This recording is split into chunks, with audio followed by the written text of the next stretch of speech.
Assalamualaikum warahmatullahi wabarakatuh. Kembali lagi bersama saya Miftahul Huda dalam Bicara Bola.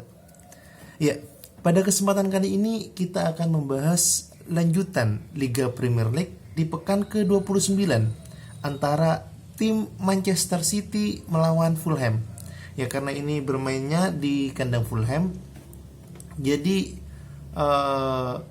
permainan dari Manchester City hanya butuh hasil menang untuk memangkas jarak dari Manchester United di peringkat 2. Dan khusus bagi Fulham, ini merupakan pertandingan yang sangat penting karena Fulham berada di papan degradasi, sehingga dia perlu menang untuk meraih poin lebih banyak dan terhindar dari zona degradasi. Akan tetapi, kemenangan masih di tangan Manchester City. Kalau kita lihat secara seksama, Manchester City melawan Fulham ini atau Fulham melawan Manchester City ini merupakan hal yang unik bagi saya. Kalau misalnya kita tahu Fulham di pertandingan sebelumnya dia mampu mengalahkan Liverpool dengan beberapa percobaan sehingga menghasilkan 1 gol dari Lemina, pemain tengah mereka, sehingga menjadi modal penting untuk menghadapi Manchester City di kandang. Akan tetapi permainan Fulham pada dini hari ini, Fulham bermain tidak seperti saat melawan Liverpool. Saya heran, padahal ini di kandang Fulham sendiri, namun permainan mereka seakan terkunci, bahkan banyak melakukan kesalahan-kesalahan dasar sehingga membuat fatal bagi timnya. Dan kalau kita melihat Manchester City di tengah pekan, mereka mengalahkan Soton dengan skor mencolok yaitu 5-2. Nah, tentunya modal itu menjadi penting di pertandingan kali ini karena pertandingan kali ini menghadapi notabene kandidat calon degradasi yaitu Fulham. Sehingga Pep Guardiola melakukan eksperimen di sini. Apa eksperimennya? Ya, kita lihat secara skema, kita lihat secara permainan. Kalau misalnya kita lihat secara skema, Pep Guardiola itu melakukan eksperimen dari formasi yang biasanya dia menggunakan 4-3-3-nya dengan 4-3-3 striker maupun 4-3-3 false nine. Sekarang dia menggunakan 3-4-1-2 atau yang kita kenal setelah di permainan yang jadi 3-4-3, di mana 3 back mereka yaitu Laporte, terus Ruben Dias sama Johnston itu berpadu di lini pertahanan mereka, dibokong atau disokong oleh wingback mereka yaitu Benjamin Mendy, João Cancelo. Nah, yang unik adalah kalau di lini tengahnya jelas ya Rodri sama Bernardo Silva. Yang unik ini di lini depan. Di lini depan Pep Guardiola tidak memasukkan nama Riyad Mahrez, Phil Foden maupun Raheem Sterling. Tapi di lini depan Pep Guardiola menaruh Ferran Torres di sebelah kanan, Gabriel Jesus di sebelah kiri, dan Aguero di ujung tombak. Tentu ini menjadi satu komponen skema yang baru di musim ini. Maksudnya baru adalah mereka diturunkan secara bersamaan dalam satu pertandingan dari ketiga pemain depannya.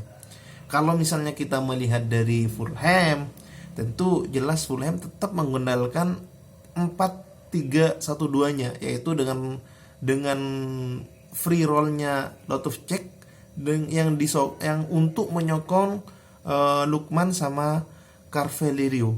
Tapi permainan dari Fulham pada dini hari tadi itu sangat buruk menurut saya. Dan permainan City apakah bagus? Juga tidak. Karena Manchester City, selama saya menonton Manchester City dalam satu musim ini, sejak musim awal sampai pekan ke-29 ini, Manchester City permainan paling jelek adalah sekarang. Karena apa? Karena walaupun mereka sempat kalah lawan Tottenham, sempat kalah lawan Leicester City, imbang lawan West Ham, kalah lawan MU, tapi permainan mereka bagus. Bahkan banyak menciptakan peluang, namun apes bagi mereka saat melawan tim-tim yang saya sebutkan tadi. Akan tetapi menghadapi Fulham, sudah permainan jelek, tidak ada kreativitas, murni mengandalkan kesalahan pemain, dan terbukti bahwa permainan di babak pertama tidak banyak peluang yang dihasilkan oleh Manchester City, bahkan big chance-nya cuma satu, dan banyak tendangan yang melebar ke samping mulut gawang dari Fulham. Apakah ini petanda bahwa Manchester City sudah cukup puas hanya untuk meraih 3 poin, atau bermain sedikit agak oportunis untuk pertandingan kali ini?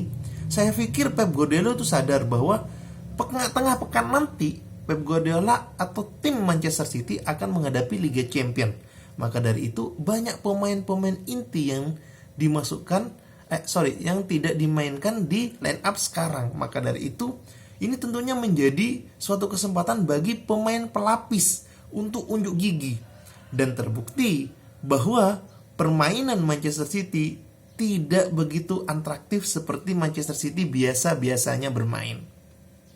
Dan golnya pun itu gol hadiah menurut saya, atau kesalahan pemain lini pertahanan dari Fulham mengakibatkan Manchester City mampu menceploskan bola ke gawang.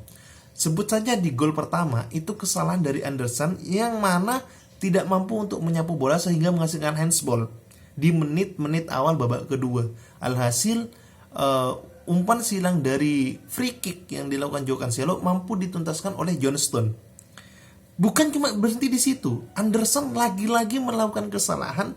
Dia salah mengantisipasi bola sehingga membentur temannya dan bola memantul ke kaki Gabriel Jesus dan mampu dimanfaatkan menjadi gol.